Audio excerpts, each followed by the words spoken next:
débat.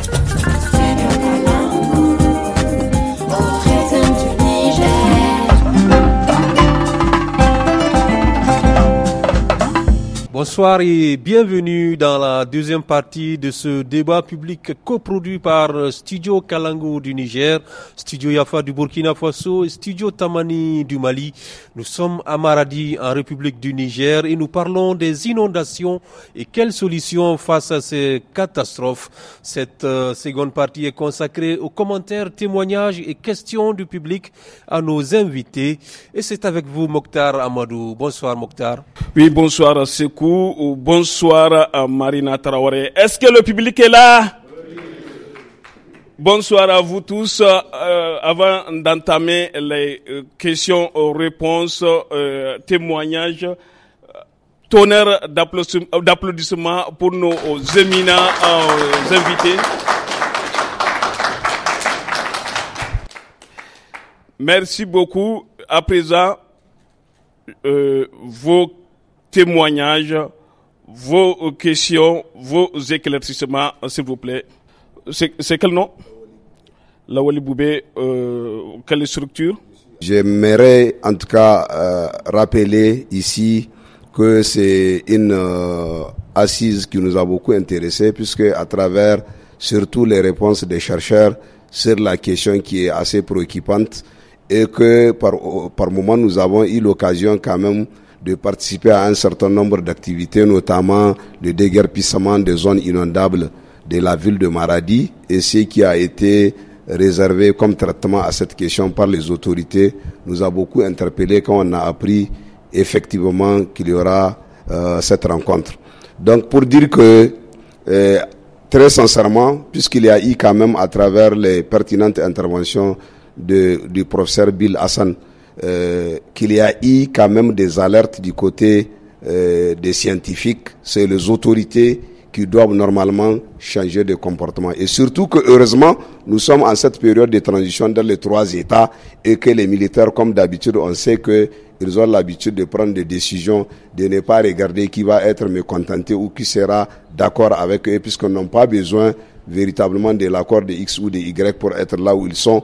Je crois que c'est la belle occasion et il faut saluer quand même l'initiative pour dire que c'est le bon moment pour tenir compte de tout ce qui a été proposé par les scientifiques et même les services techniques. Ils ont été quand même, les questions du climat, c'est des questions qui ont été abordées et nous, en tant qu'acteurs de la société civile, on a eu pas mal d'occasions où les scientifiques se sont prononcés. Le dérèglement climatique a eu des conséquences où, entre autres, les questions des inondations devaient interpeller depuis une dizaine d'années, en tout cas dans nos 3 États, les décideurs pour qu'on puisse changer de comportement. Je voudrais par exemple parler du ministère de l'aménagement, de l'action humanitaire. C'est un ministère, je ne sais pas si en dehors de la direction régionale, malgré tout ce qu'il y a comme catastrophe, je ne sais pas si au niveau en dehors de la direction régionale, s'il y a des extensions, s'il y a des bureaux au niveau des communes et au niveau des départements. Or, quand on regarde, rien que par exemple au niveau de la région de Maradi,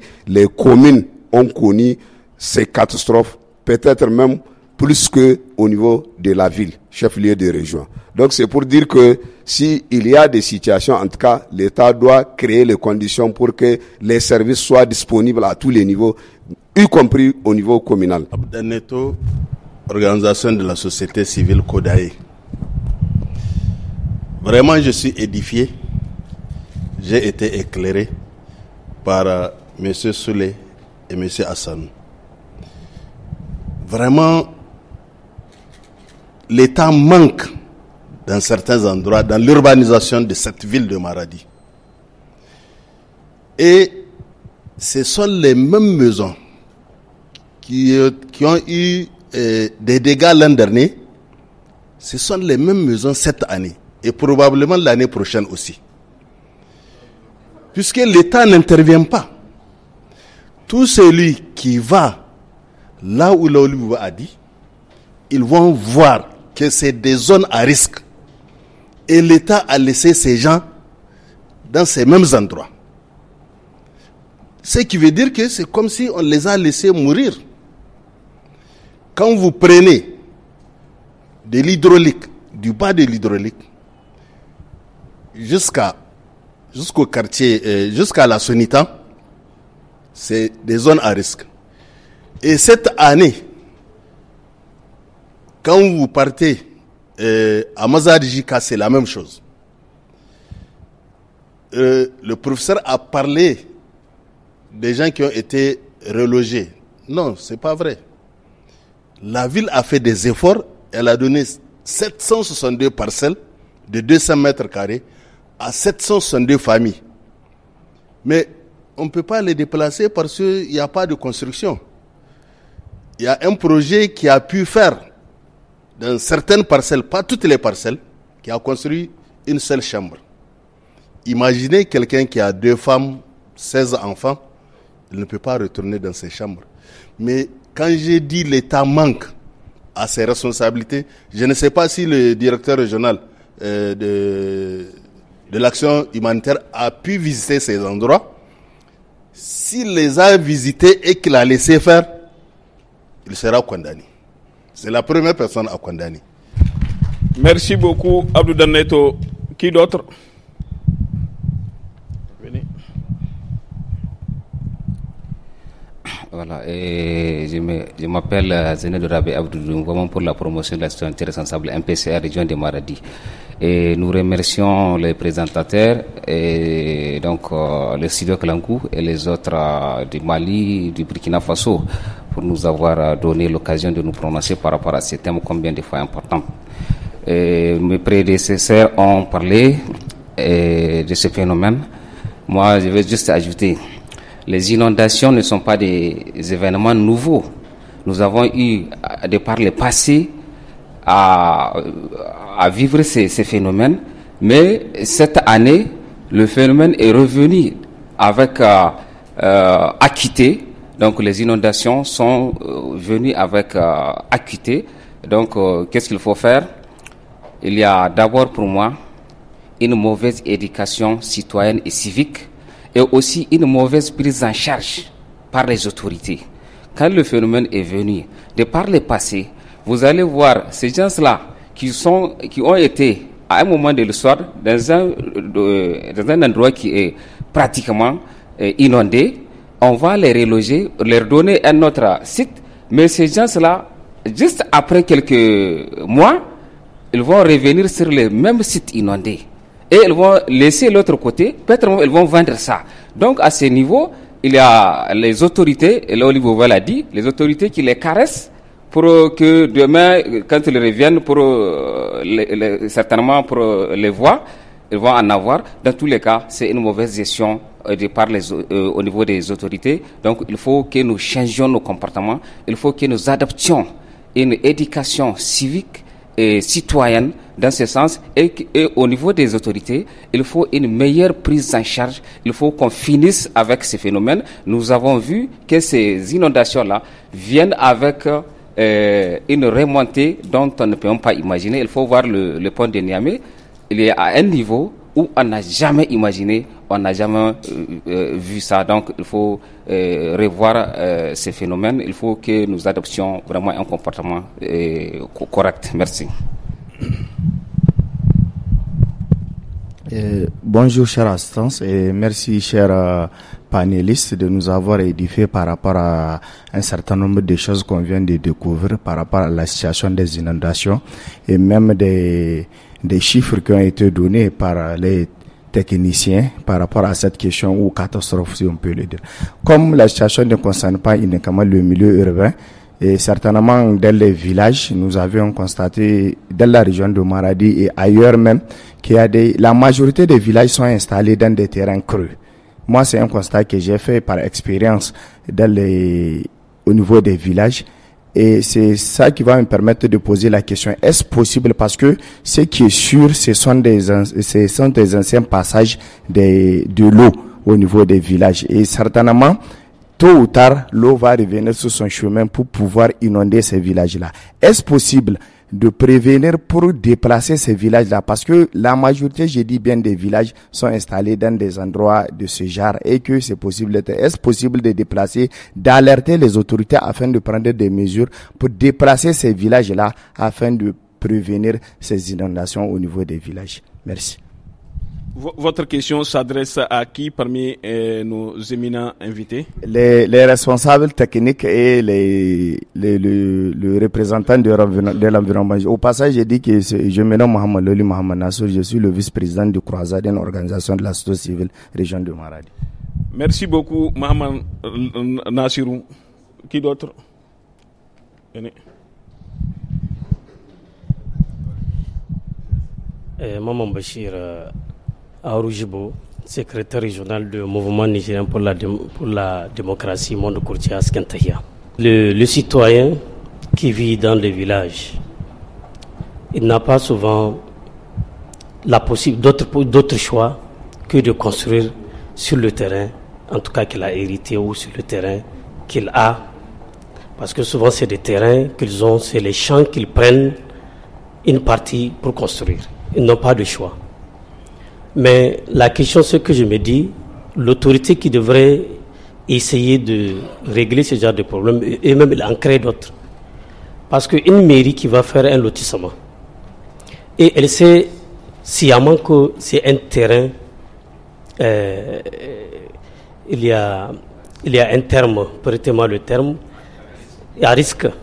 Et il y a un autre terme encore,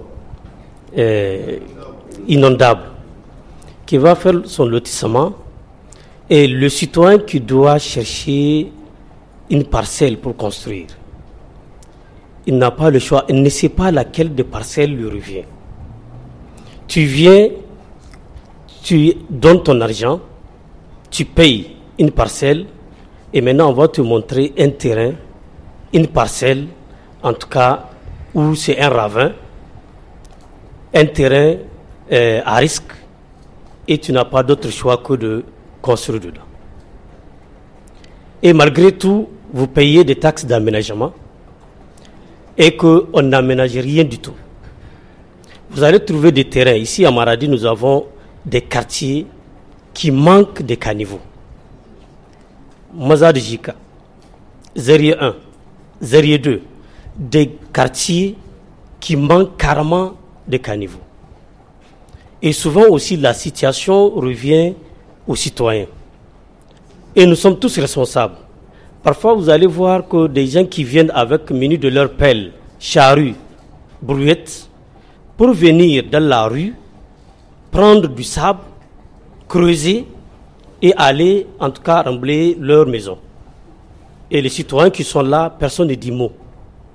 Et lorsque de jour en jour, ça va être, je ne sais pas, un grand trou, et le terrain, après la pluie, ça veut dire que maintenant, il n'y aura plus de passage, et l'eau déborde, et ça rentre dans les maisons.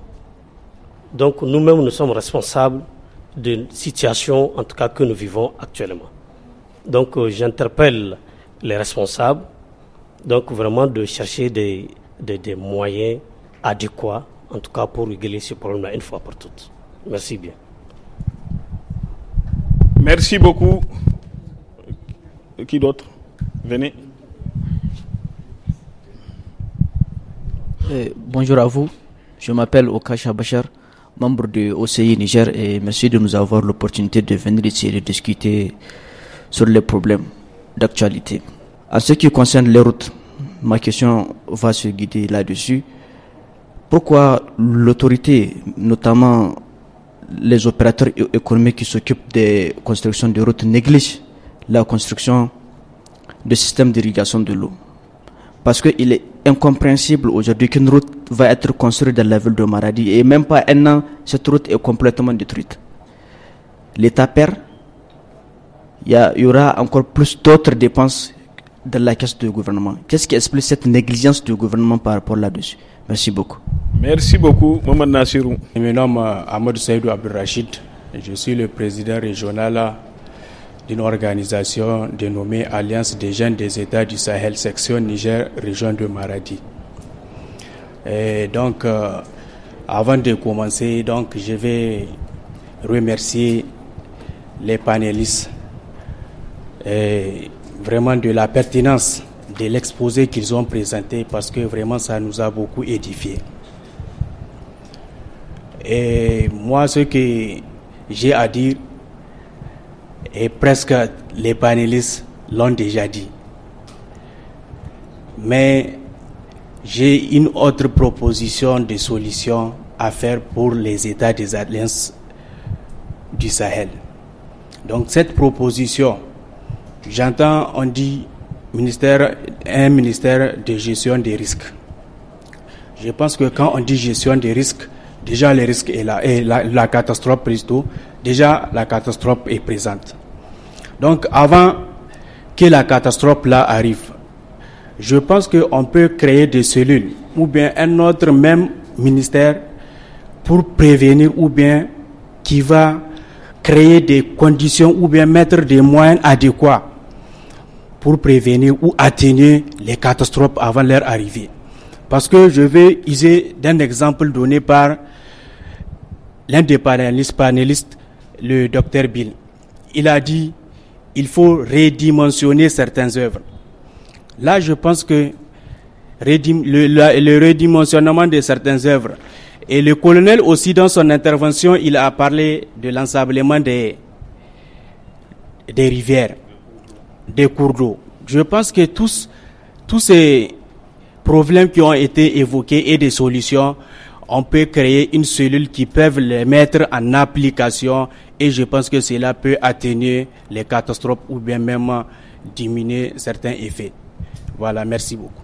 Merci Mokhtar Amadou. Alors, beaucoup d'intervenants ont quand même pointé du doigt la responsabilité des autorités, mais aussi des citoyens. Lawali Boubé, qui trouve que les autorités ne s'assument pas pour prendre certaines décisions, et il espère qu'il se demande si, ces périodes de transition que nous vivons en ce moment avec le règne des militaires, est-ce que ça pourrait être l'occasion inouïe pour prendre certaines décisions? La question, je pense que Maman Bachir, est-ce que vous pouvez apporter une réponse à ça? Est-ce que c'est l'opportunité de mettre fin à certaines pratiques qui ont perduré et que par le passé on n'arrivait pas à prendre des décisions qu'il fallait pour circonscrire? Donc merci bien donc pour les uns et les autres donc par rapport à leurs interventions il y a plus de contributions que des questions, et donc par rapport donc à cette question donc relative donc à la position donc des autorités par rapport et donc à cette situation de déguerpissement ou bien de relogement des personnes qui se sont installées sur les lieux potentiellement inondables. Oui, donc je peux affirmer que oui, donc avec l'allure où vraiment les autorités d'aujourd'hui donc gèrent donc les situations de ces pays, il est possible vraiment à ce que ces autorités d'aujourd'hui vraiment dans ce régime qu'ils puissent vraiment appliquer tout ce qu'ils ont vu et qui peut être meilleur donc pour les populations, puisque c'est pas un régime politique, c'est un régime et militaire, et ces gens-là ils sont prêts vraiment à s'assumer pour le bien-être de la population. Maman Bachir, il y a également un intervenant qui a parlé de la dégradation des routes et de la négligence des autorités. Donc pour cette question, vraiment j'ai souhaité à ce qu'un cadre de services techniques, donc des infrastructures doit être là, et aussi une autorité au niveau régional pour qu'il puisse vraiment expliquer de manière claire qu'est-ce qui amène donc une certaine négligence donc quant à l'entretien ou bien les constructions vraiment de certaines routes. Là vraiment c'est une question bois à mon niveau qui ça me dépasse, puisque c'est une question technique. Il y a un service technique spécifique donc pour ces genres des réalisations des infrastructures routières, et aussi il y a l'État ou bien les autorités qui peuvent assumer ou bien assurer le suivi et la surveillance, et aussi la supervision donc de ces genres de réalisations. Mais il y a une autre question qui vous dépassera pas certainement, c'est de Lawali Boubé toujours. Il se demande s'il y a des services du ministère de l'action humanitaire au niveau des communes. Pour lui, vous vous limitez seulement aux directions régionales. Donc, sur ce point-là, je peux dire que vraiment nous sommes dans une situation de sous-effectif des agents.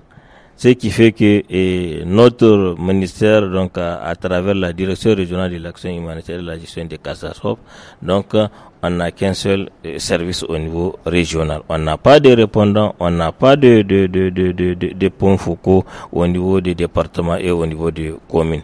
Donc les seuls efforts que nous déployons pour avoir certaines informations, c'est à travers même les autorités départementales, communales et aussi les services donc de la protection civile, donc qui assurent les évaluations terrain à ce qui concerne tous les recensements et les évaluations des dégâts des inondations. Donc pratiquement on n'a pas de services au niveau des départements et au niveau des communes. Sekou et Marina, l'acteur de la société civile Abdou Danneto lui a posé également une question, à savoir s'il a visité les zones à risque et les zones inondables de la ville de Maradi. Oui, chaque année donc il y a eu des missions, et soit avec surtout avec les autorités donc de la région ou bien à l'occasion même des visites terrain de certains ministères, à savoir le ministère de l'urbanisme, le ministère de l'action humanitaire. On a eu à visiter les zones potentiellement inondables.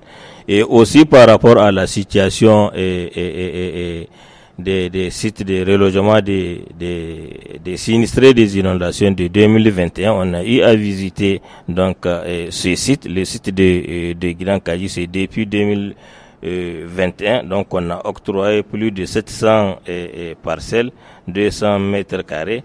Donc en ce temps-là, c'était une coordination et c'était un autre agent qui était là. Moi, j'ai pris service il y a de cela un an juste, et j'ai trouvé cette situation, et ce qui m'a même amené à interpeller donc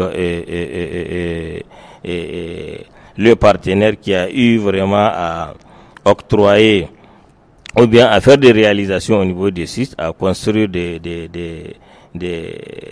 constructions, des logements dont le grand frère avait expliqué, et qu'est-ce qui a fait que les gens jusque-là n'ont pas pu regagner ce site-là, et nous avons insisté à ce qu'on puisse faire même une évaluation au niveau de ce site-là, et c'est ce qui fut fait. Donc dans le temps, c'était avec la mairie et cette organisation qui gère tout ce qui est comme activité au niveau de ce site-là. Nous, on a insisté à ce qu'on fasse une évaluation pour ressortir concrètement et qu'est-ce qui fait que les gens n'ont pas pu regagner ce site-là, et les résultats sont clairs. Les gens n'ont pas, il n'y a pas eu de beaucoup de réalisations. À part ces petites constructions-là, il n'y a pas eu d'autres réalisations, donc des services sociaux de base. Il n'y a pas eu des écoles, il n'y a pas un centre de santé, il y a l'insécurité. Donc tout un tas de problèmes donc qui sont sortis au niveau de cette évaluation là, et ce qui a fait que même avec la visite terrain de Madame la ministre, on a été sur le lieu avec le coordinateur du dispositif national de gestion des crises et catastrophes. Donc on a été là-bas sur le lieu, à travers lequel des plaidoyers ont été faits pour que l'OIM a fait ce qu'elle pouvait faire, donc pour aussi orienter d'autres partenaires pour ce qu'ils viennent vraiment à faire leur positionnement pour que ce site-là soit vraiment définitivement avoir des réalisations. Une autre question adressée à nos deux directeurs régionaux. Il y a une personne qui voudrait savoir s'il est possible d'alerter les autorités pour le déplacement des populations, puisque cette personne dit avoir constaté que la majorité des villages sont installés dans un passage creux. Donc on va permettre d'abord au colonel Dan Fatima de réagir avant de prendre la réaction du directeur régional de l'action humanitaire. Il est possible de déplacer provisoirement des gens, parce que ça ne sert à rien de faire déplacer des gens sans pour autant leur trouver vraiment de commodités, parce que un chef de famille, deux femmes, une dizaine d'enfants, juste une petite tente, ça ne peut pas suffire, avec tout ce qu'il y a comme les toilettes et autres commodités. Donc c'est une situation qui est extrêmement difficile. Hein? Oui. Et puis de l'autre côté, quelqu'un l'a dit, malheureusement avec la politique, il y a trop de complaisance. Nous avons vu des cas, presque chaque année, on déguerpit les gens, on leur octroie des terrains, ils revendent, ils reviennent aussi sur les mêmes lieux où ils ont été déguerpis. C'est très malheureux.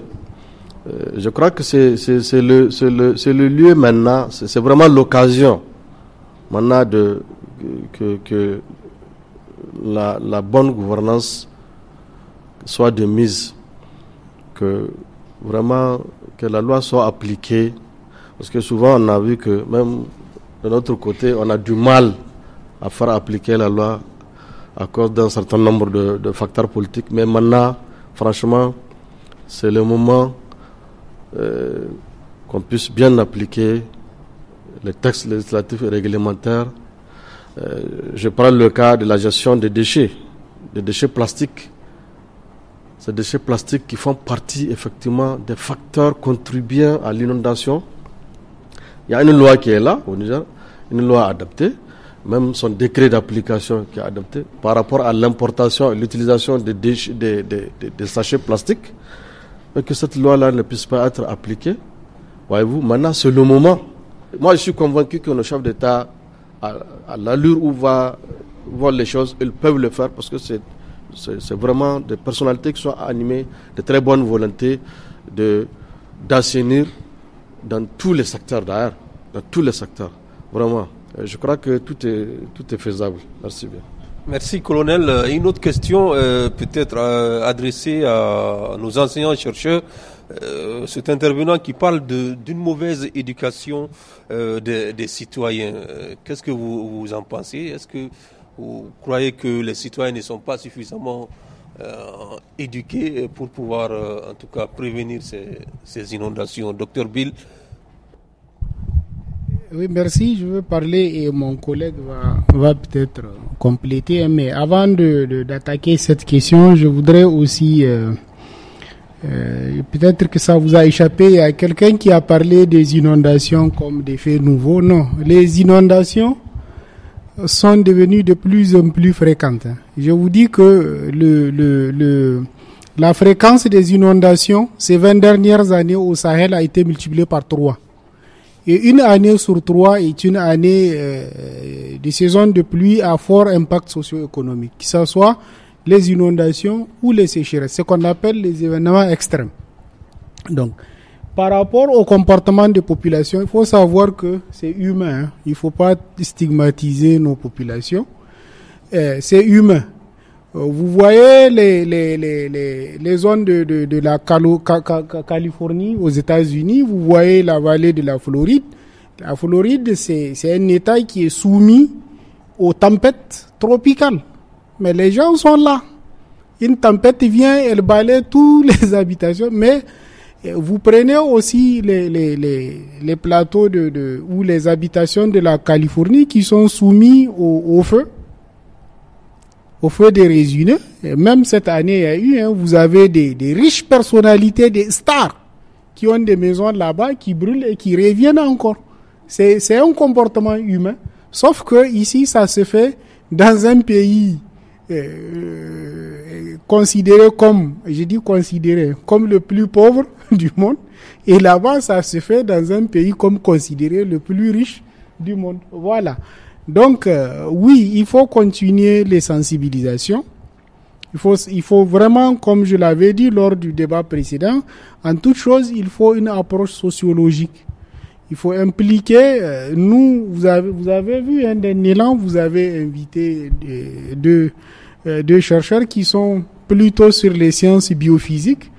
Je vous suggère aussi, au cours de ces débats, de convoquer nos collègues qui travaillent sur les sciences humaines. Il y a des approches aussi qui sont développées pour pouvoir impliquer les populations pour chercher des solutions à eux-mêmes. On ne décide pas à leur place. C'est ce qu'on appelle du top-down. Il faut plutôt faire du bottom-up.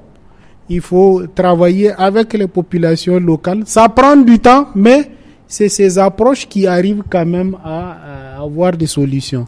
Voilà. Le problème qu'on a, ça c'est par rapport à l'éducation environnementale. Quand vous regardez la population, excusez-moi du terme, je vais le dire, il y a une indiscipline environnementale qui est là. Vous allez voir quelqu'un, il est bien habillé et il va faire un acte où c'est vraiment une indiscipline environnementale. Il est là.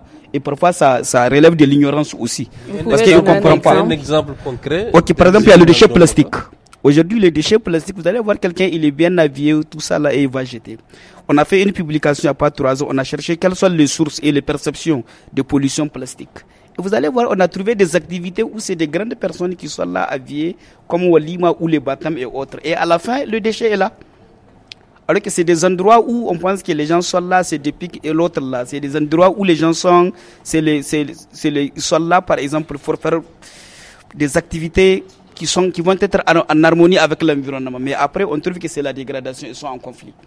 Vous allez voir, les gens, ils sont en train de nettoyer et quelqu'un, il vient et il jette. Du Burkina, quelqu'un a parlé de l'éco-citoyenneté. Un intervenant de la vidéo qui a parlé de l'éco-citoyenneté. C'est là où on doit éduquer les gens.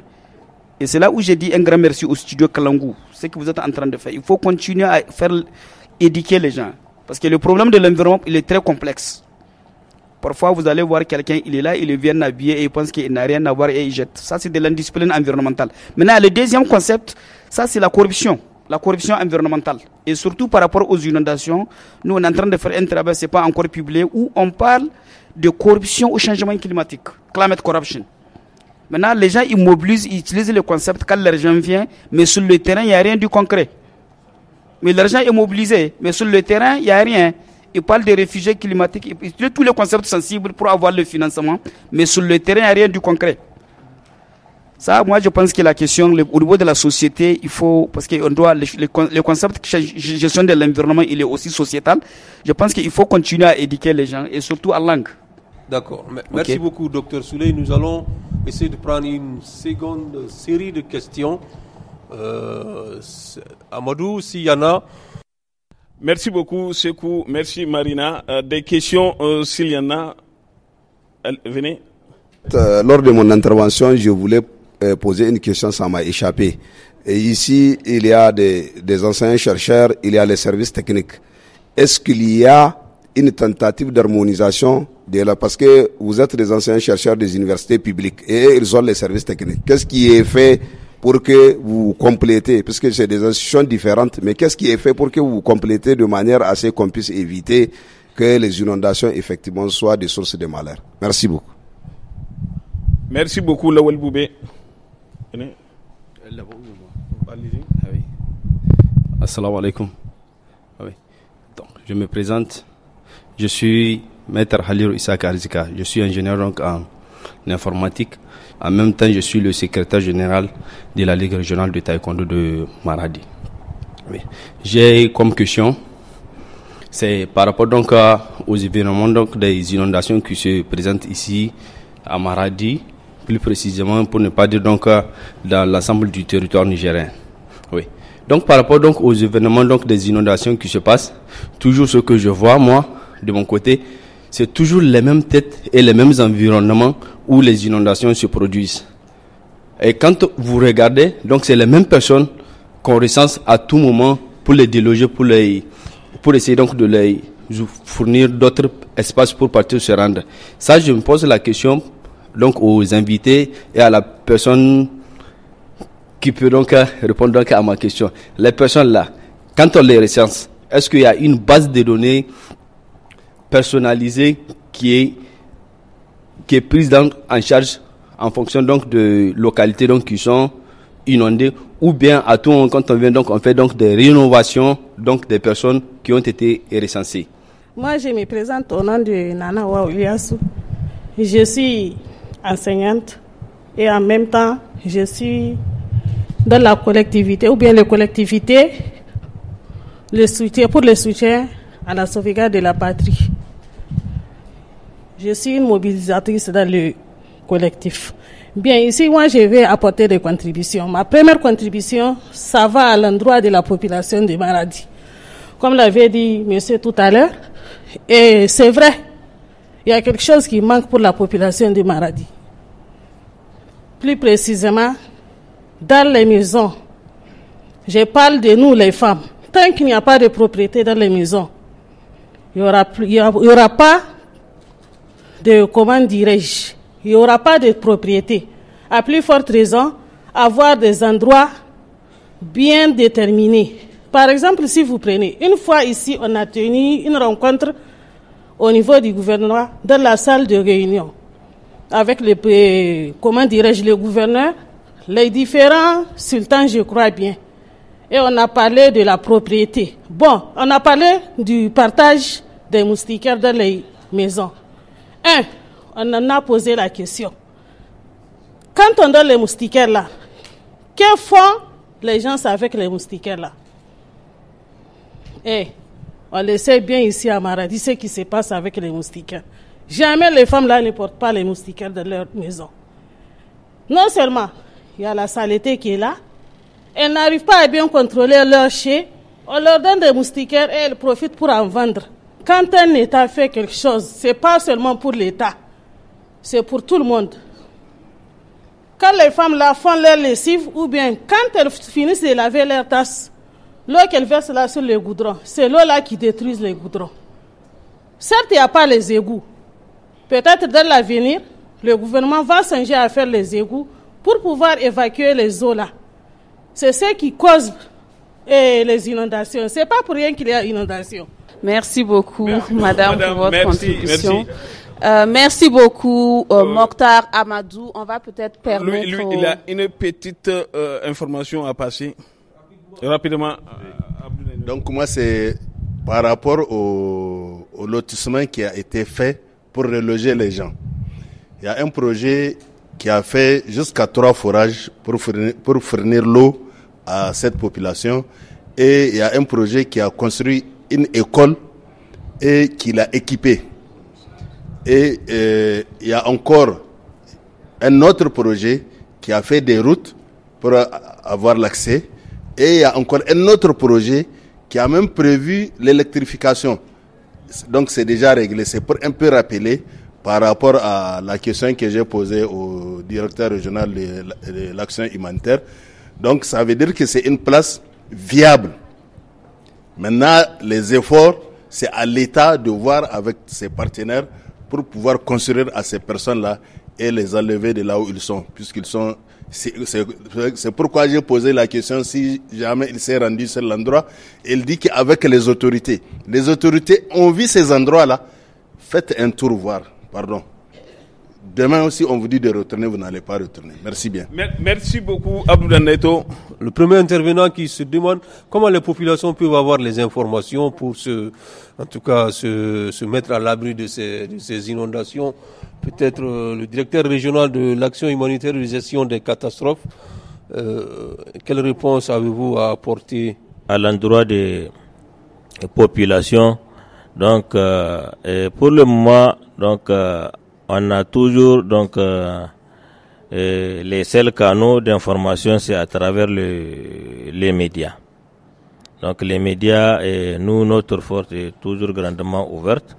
Tous les jours, on reçoit donc la visite donc des journalistes des différents médias pour qu'on puisse faire la situation des inondations et aussi les mots à lancer donc à ces populations-là pour qu'on puisse les prévenir par rapport à la situation et les sensibilisations possibles. Il y a aussi les différents messages des différents structures donc d'éveil donc par rapport donc à la prévention donc de la situation des inondations. Le même intervenant qui se demande si l'État ne joue pas un double jeu, puisqu'il dit avoir remarqué que les quartiers périphériques sont généralement les plus touchés par les inondations. Pourtant, ces mêmes parcelles-là sont vendues par les autorités, par l'État. Quel est votre commentaire, Maman Par rapport à cette question-là, vraiment, je me réserve vraiment de faire des commentaires particulièrement à cette question. C'est pourquoi j'ai souhaité à ce que nous sommes ici à la mairie où vous devrez inviter aussi les autorités municipales donc d'être présents pour qu'on puisse vraiment gérer cette question des parcelles et autres là, et aussi d'autres services techniques donc qui s'occupent de certaines infrastructures au niveau de la ville de Maradi. D'accord. Et qu'en est-il de l'harmonisation? Une question aussi posée par un autre intervenant entre les services techniques et les chercheurs, par exemple. Est-ce qu'il y a une coordination? Est-ce que vous essayez d'harmoniser vos données, vos informations? Bien. Donc, par rapport donc à la coordination et notre service nous, on a plus vraiment des synergies d'action avec d'autres services techniques et les partenaires donc humanitaires, puisqu'on a on a plusieurs donc structures de coordination. Par exemple, le comité régional de gestion des inondations, le comité qui s'occupe de PD et plusieurs coordinations donc à travers la coordination internationale donc des acteurs humanitaires OCHA. Donc on partage plus vraiment des données donc par rapport donc à nos activités. Que vous déplorez, Dr Bill et Dr Souley. Je trouve très pertinente. J'ai des éléments de réponse.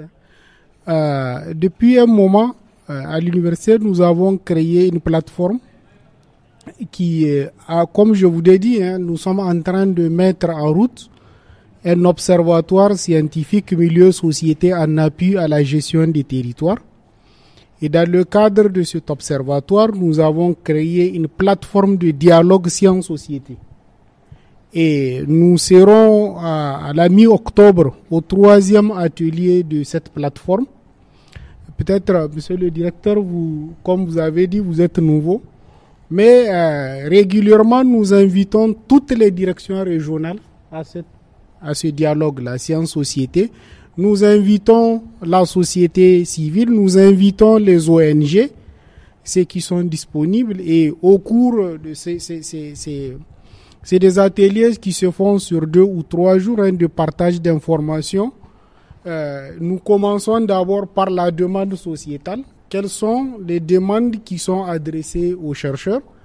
Et ensuite, nous déployons pour dire, bon, voilà nos champs d'investigation, voilà nos champs de compétences et comment on peut, à l'avenir, travailler ensemble pour mieux appuyer la gestion du territoire.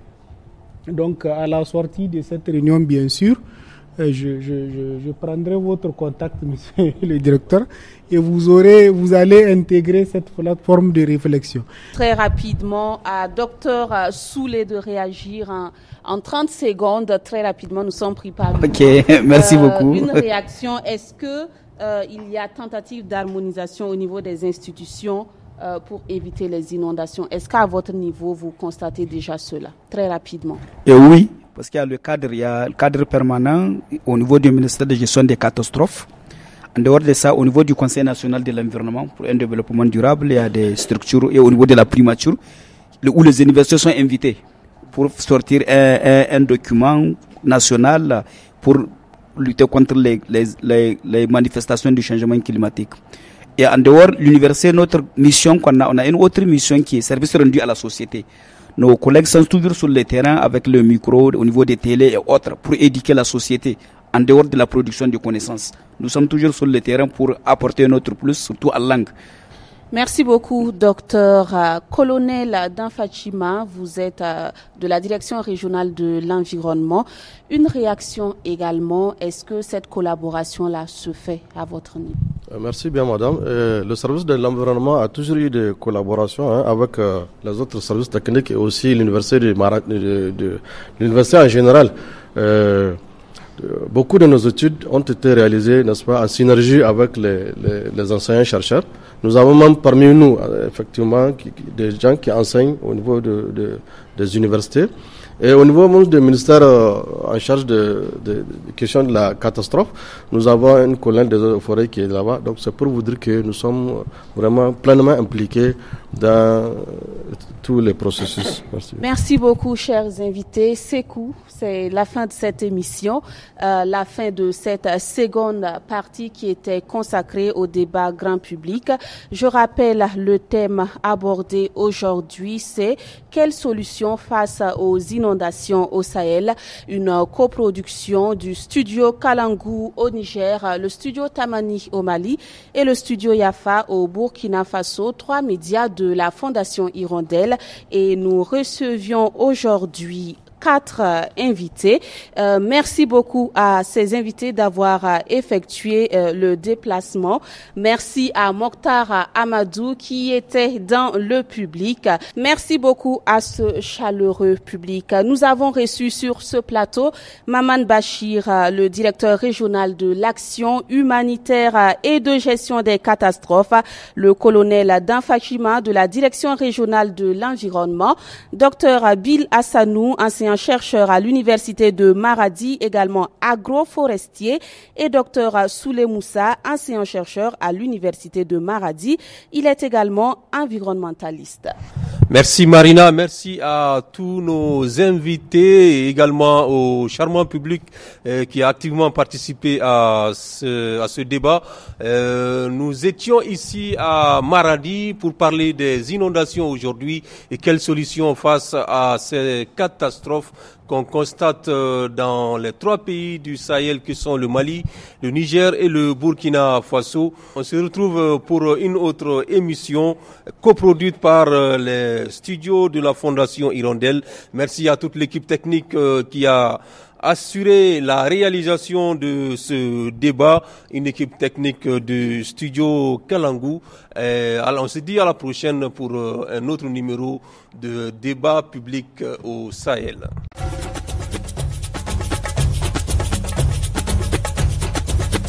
Il y a débat.